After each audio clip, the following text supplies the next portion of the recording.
Olá, bem-vindos a mais um Evangelho no Lar. Queremos saudar todos aqueles que neste momento se juntam a nós e, como habitualmente, pedimos para que não se esqueçam de reunir a água para que os nossos benfeitores a possam preparar para no fim do nosso Evangelho a podermos tomar. Nós iniciamos sempre o nosso Evangelho com um cântico, por isso vamos ouvir o cântico de abertura.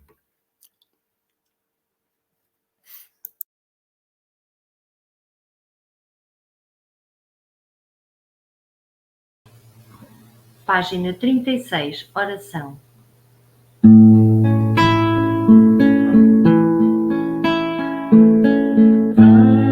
Venho com as minhas mãos vazias,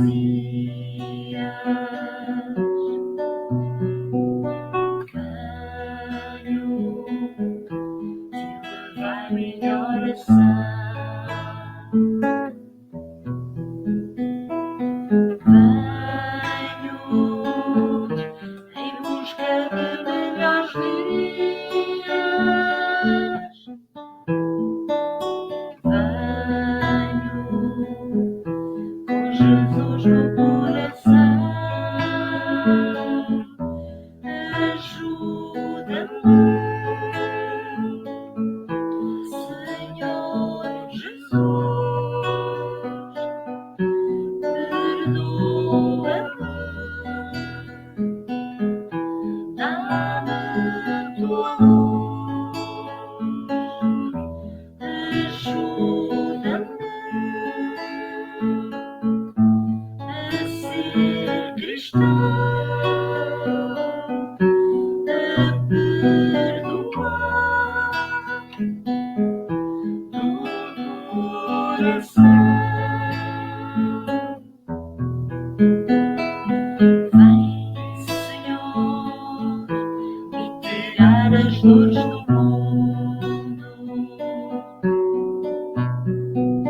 Vem, Senhor, alertar a humanidade. Traz, Jesus, esse teu olhar profundo. Vem, Jesus, acordar-nos para a verdade. Perdoa-me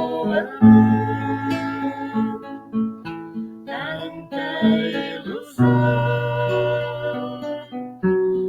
Acolhe ao mundo em provação. Ajuda-me a ser cristão, a perdoar do coração.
Mestre amigo Jesus, espiritualidade superior amiga, aqui estamos novamente.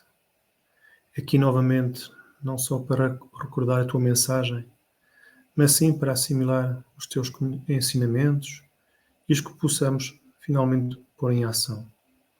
Em ação em serviço do nosso próximo, mas também nós próprios, que estamos tão necessitados de ti.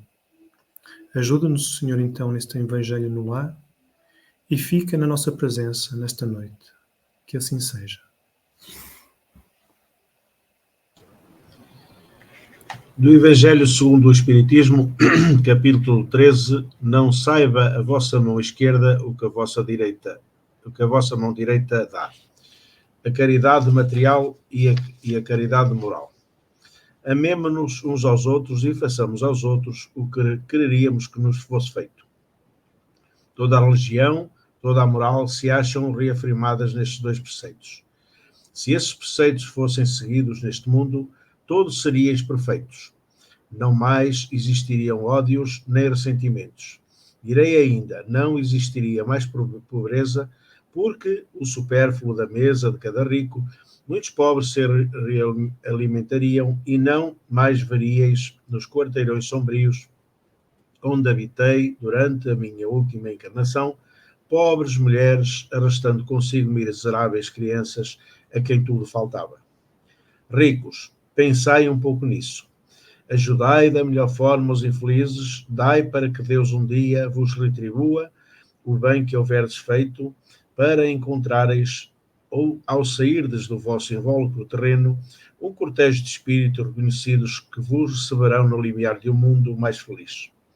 Se pudesseis saber a alegria que experimentei ao encontrar no além aqueles que pude ajudar na minha última existência, amai, portanto, o vosso próximo. Amai-o como a vós mesmos, pois já sabeis que o infeliz que repelis agora poderá ser um irmão, um pai, um amigo de outros tempos. E então, se assim for, qual não será o vosso desespero ao reconhecê-lo no mundo dos espíritos? Desejo que compreendeis bem o que pode ser a caridade moral, que cada qual pode praticar, aquela que não custa materialmente nada e que, contudo, é aquela mais difícil de pôr em prática. A caridade moral consiste em se suportarem uns aos outros e é o que menos fazeis nesse mundo inferior onde estáis encarnados no momento. Há grande mérito, acreditai em mim, num homem saber calar, deixando que fale o outro mais tolo do que ele. E isso é ainda uma forma de caridade. Saber calar quando uma palavra infeliz escapa de uma boca habituada a escarnecer. Não ver o sorriso de desdém com que vos acolhem em casa de pessoas que muitas vezes erradamente se supõem acima de vós, quando na vida espiritual a única real, elas estão muitas vezes bem longe. Aí está o mérito sem humilhação, mas com caridade. Porque não dar atenção aos erros dos outros é caridade moral. No entanto, essa caridade não deve impedir que se pratique a outra. Pensai, sobretudo, em não desprezar o vosso semelhante. Lembrai-vos de tudo o que já vos disse. É preciso recordar sempre que, ao repelir um pobre, podeis talvez repelir um espírito que vos tenha sido querido e que se encontra momentaneamente numa posição inferior à vossa. Encontrei aqui um dos pobres da terra a quem por felicidade eu pude auxiliar algumas vezes e ao qual a meu turno tenho agora de implorar auxílio. Lembrai-vos que Jesus disse que todos somos irmãos e pensai sempre nisso, antes de repelirdes o leproso ou o mendigo. Adeus. Pensai nos que sofrem e orai. Irmã Rosália, Paris, 1860.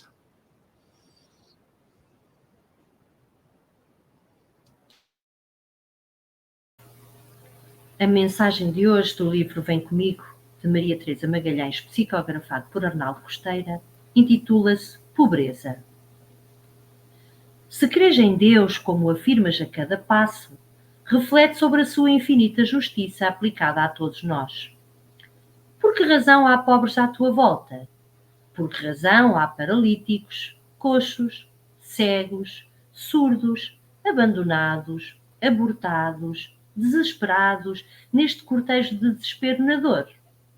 Chegarás certamente à conclusão que a pobreza é parte da lei, aplicada a quem não fez aos outros aquilo que desejava que os outros lhe fizessem, que egoisticamente viveu a vida fechando os olhos à desgraça alheia.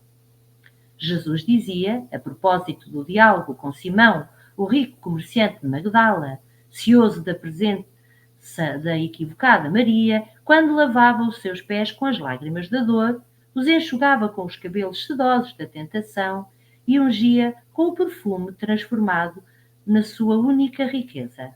Pobres, tê-los-eis sempre. Respeita a pobreza como forma de correção do egoísmo de cada qual, mas procura colaborar para que a solidariedade a vença.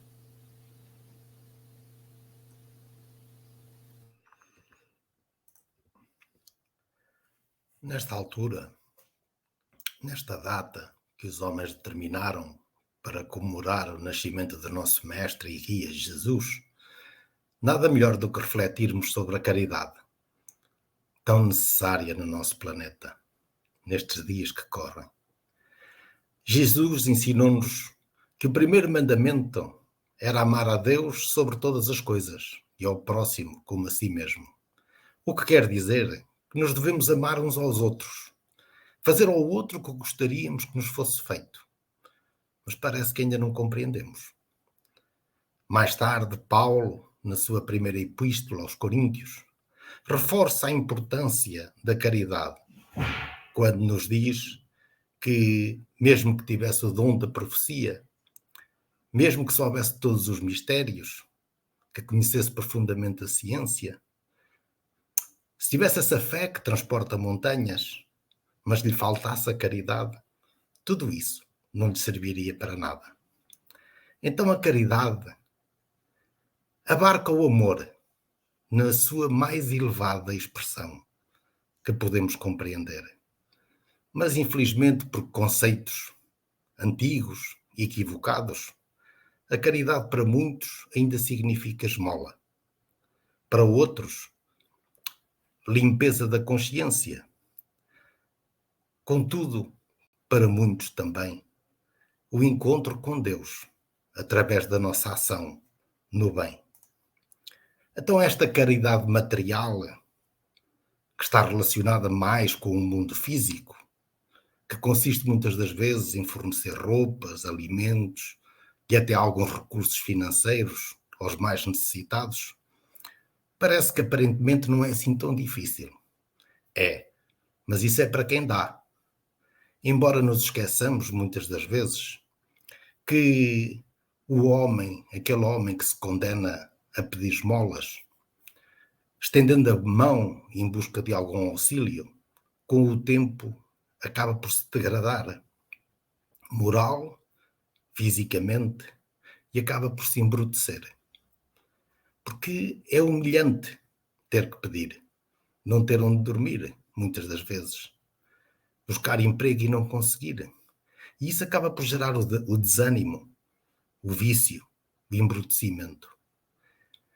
E é assim, muitas das vezes, que o mais necessitado, com medo de sofrer essa humilhação, não pede e sofre em silêncio. E muitas das vezes, mesmo ao nosso lado, sem nos darmos conta disso. Daí esse cuidado extremo em repartir as moedas, mesmo que seja às mãos cheias. Porque se não mantivermos esse sentimento de amizade em relação ao carente, não poderemos alcançar a essência da caridade. Podemos repartir cobertores, agasalhos com os mais necessitados, mas se nos oferecermos a compreensão, a afabilidade, permaneceremos apenas na filantropia, tão conhecida de alguns. Podemos dar aos doentes medicação valiosa, podemos dar pão aos esfomeados, mas se não adicionarmos a esse gesto a gentileza fraterna, sem os erguer com palavras de bondade, estaremos apenas a aliviar a nossa consciência. Então, distribuir haveres e coisas com os desafortunados, sem o calor do nosso envolvimento emocional em relação a essa pessoa, nunca conseguiríamos atingir o fulcro dessa virtude superior. Então a verdadeira caridade está simbolizada na ação do bom samaritano, que todos conhecemos nessa passagem, que até embora menos esclarecido do que os outros em relação à lei de Deus, auxilia de coração, com desprendimento, sem humilhações, sem julgamentos. Porque no curso desta vida, neste vai e vem até à perfeição, muitos são os amigos, familiares, que se cruzam em diferentes situações. Por isso a caridade, mesmo a material, é algo muito maior do que o simples ato de dar. Já a caridade moral, como nos foi descrita no texto, e também aparece no Livro dos Espíritos, como sendo a benevolência para com todos, a indulgência, o perdão das ofensas, essa é mais difícil, porque, conforme também ouvimos, consiste em suportarmos uns aos outros. Então há muitas maneiras de podermos fazer esta caridade moral, por pensamentos, por palavras, por ações. Em pensamentos de perdão, de amor, através das orações a Deus, a Jesus, aos espíritos protetores, aos santos da nossa devoção, para aqueles que tanto sofrem, neste plano material ou no plano espiritual, com palavras, com conselhos, com esclarecimentos sinceros, dirigindo palavras de ânimo, vindas da razão, do coração, sobretudo. Então, também podemos fazer em ações, nas pequenas ações de cada dia, num aperto de mão, num abraço, na demonstração do carinho, ao tolerar o semelhante, sem desejar mal ao próximo, sem querermos vingar as ofensas, às vezes, que nos são atiradas nos silêncios. Quando nos calamos para deixar falar um mais tolo, como nos foi descrito no texto, sabendo ser surdos quando há uma palavra de escárnio ou de gozo. E a começar pelas nossas próprias casas, por aqueles que nos são mais chegados, pelos nossos familiares. Vamos tentar fazer isso, nesta quadra em que relembramos com mais força essa missão que esse mestre e guia nos trouxe e veio até nós para nos mostrar como era o seu reino. Então, Joana de Ângeles, no livro Vigilância, diz que a caridade moral é um desafio para toda a hora, no lar, na rua, no trabalho. Porque a caridade moral é oferecer de si mesmo, oferecer ao outro. E por isso é tão difícil. Porque existe quem pratica um verdadeiro sentimento de fraternidade, de um espírito de ternura, de renúncia, de tolerância. Nós, na caridade material, damos o que temos. Na caridade moral, damos do que somos.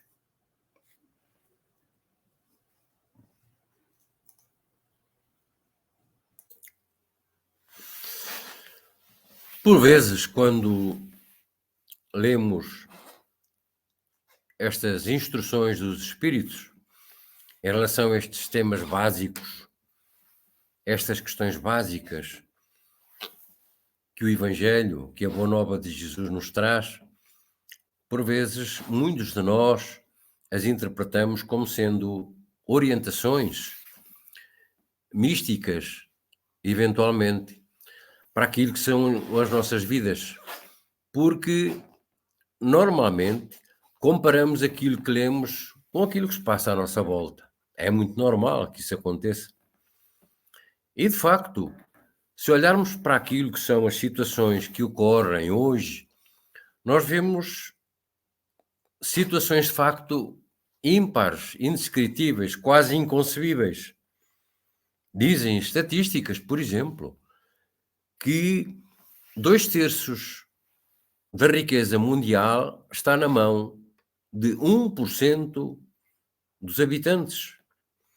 E nós por aqui vamos vendo e vamos compreendendo a dificuldade que possa existir naquilo que são o equilíbrio das necessidades de cada um de nós. Falamos nas diferentes civilizações, nos diferentes polos, porque não vemos em país nenhum, em crença religiosa nenhuma, ninguém capaz de ter condições de equilibrar a vida daquele que se diz pobre e a vida daquele que se diz rico. Chegamos à conclusão, pelas instruções dos Espíritos, por aquilo que o Cristo nos diz, que de facto o equilíbrio terá que partir de nós, de cada um de nós. Porque se isso não acontecer, muito dificilmente poderá haver um governo, poderá haver uma nação, seja ela qual for, que mesmo com os seus princípios de educação tenha condições de reequilibrar aquilo que são as diferenças sociais, as diferenças entre ricos e as diferenças que existem entre eles e os pobres, chamados pobres. Espiritualmente, analisando a questão, nós sabemos que aqueles que hoje são ricos, amanhã poderão vir pobres. E aqueles que hoje são pobres, provavelmente foram os ricos de ontem, de outro tempo, de outra era, que tiveram agora que passar pelo corpo, por uma experiência oposta, já que os bens que lhe foram oferecidos pela divindade noutro tempo não terão sido utilizados da forma equilibrada, como nos é pedido. É por isso que há a caridade moral e a caridade material, e nós teremos que entender de forma distinta. De facto, a caridade material é aquela que se tornará mais simples, é aquela que corresponde à dádiva de qualquer coisa que tenhamos para a necessidade daquele. A caridade moral, essa tornar-se-á um pouco mais complicada. Tem que ser interiorizada, tem que ser conhecida no íntimo, na força intrínseca, na essência divina de que somos constituídos. Deus sendo Espírito, sendo amor em plenitude, nós somos pequeninas células desse seu amor. Temos em potência todas as grandiosas virtudes inerentes ao Criador, mas claro, numa situação muito embrionária ainda. Estamos a aprender a sermos caridosos, estamos a aprender a sermos irmãos, estamos a aprendermos agora a conhecer melhor a grande mensagem de Jesus. De facto, como dizia o nosso irmão José Pedro, o tempo que passamos e o tempo que se desfruta nestes próximos dias na Terra é um tempo de solidariedade, de fraternidade mais sincera, mais próxima daquilo que é a grande solidariedade que nos é pedida todos os dias e durante todo o ano. Que saibamos nestes dias que vão passar, sem que relembramos o nascimento de Jesus, que ele veio por amor à terra, para nos ajudar, como governador, como mentor espiritual. E temos a obrigação, a responsabilidade de lhe seguirmos os passos, porque isso ele nos disse: ide anunciai, ide pregai, ide fazer bem ao próximo. Então é um convite, é mais um convite. É mais um convite neste ano que se vai extinguir e no começo de um próximo. E para que esse próximo ano seja um ano mais entendido em termos de responsabilidade moral naquilo que é a caridade que nos é pedida. Então que o Cristo, nosso mentor e amigo e governador, através dos seus mensageiros que mais perto estão de nós, nos incentivem a esse trabalho, a essa busca, a essa compreensão, a esse aprendizado permanente que é necessário que ponhamos em prática no nosso dia-a-dia. Que Ele nos inunde os nossos corações, que Ele inunde as nossas casas, que nos dê força e ânimo neste período para que sejamos cada vez mais caridosos, mais fraternos, mais solidários uns com os outros.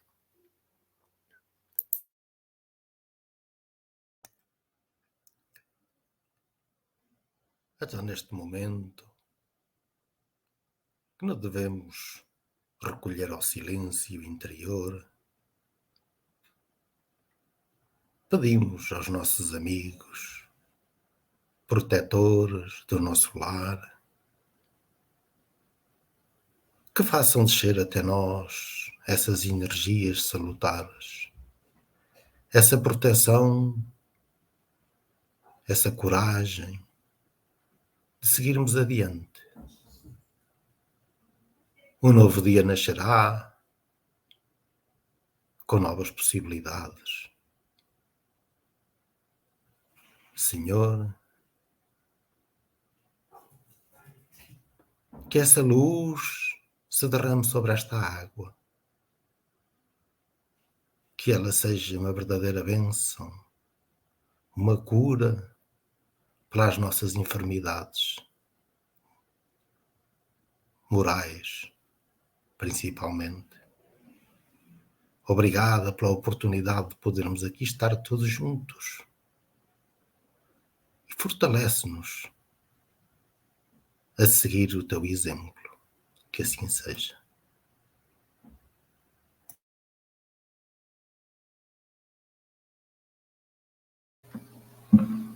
Página 33, Evangelho no Lar.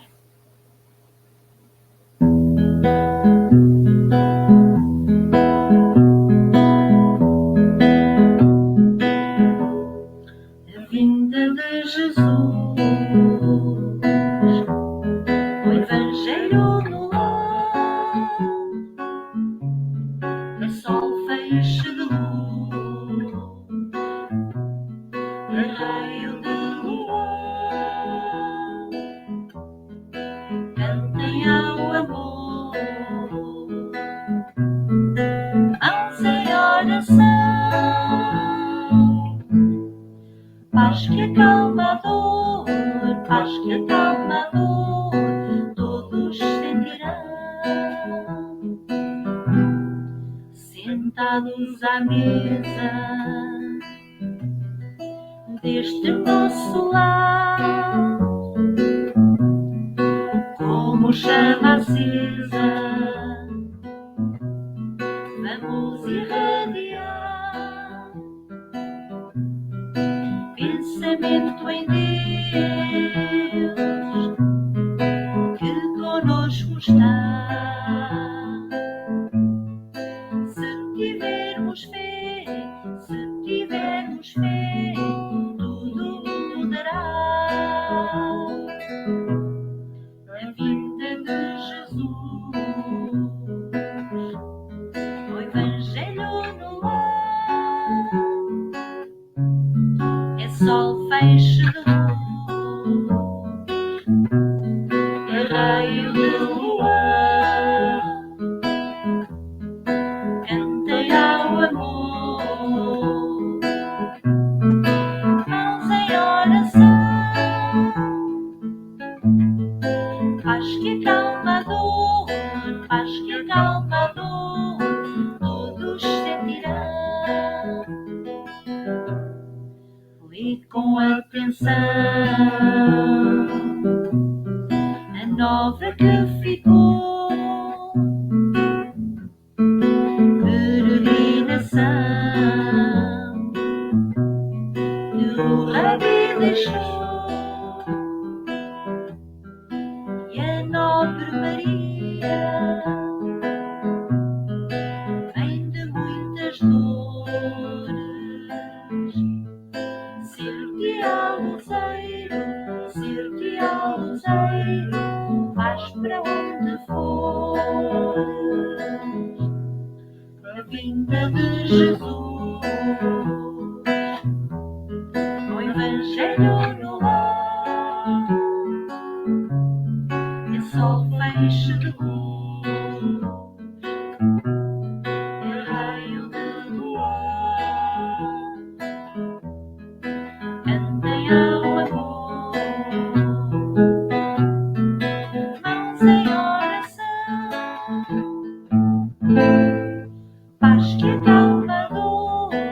paz que acalma a dor, todos sentirão.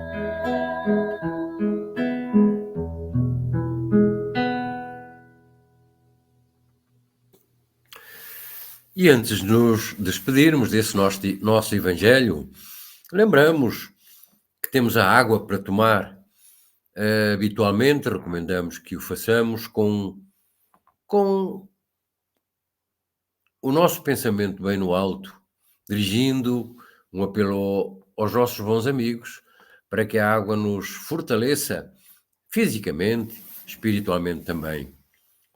Também aconselhamos e lembramos por vezes que é o momento de podermos conversar animadamente uns com os outros acerca do tema da caridade que foi hoje, caridade material e caridade moral, e que possamos dar cada um o nosso contributo, porque é neste diálogo fraterno que podemos ir desenvolvendo novos conhecimentos, sempre através da observação daquilo que os bons espíritos nos ensinam através dos livros.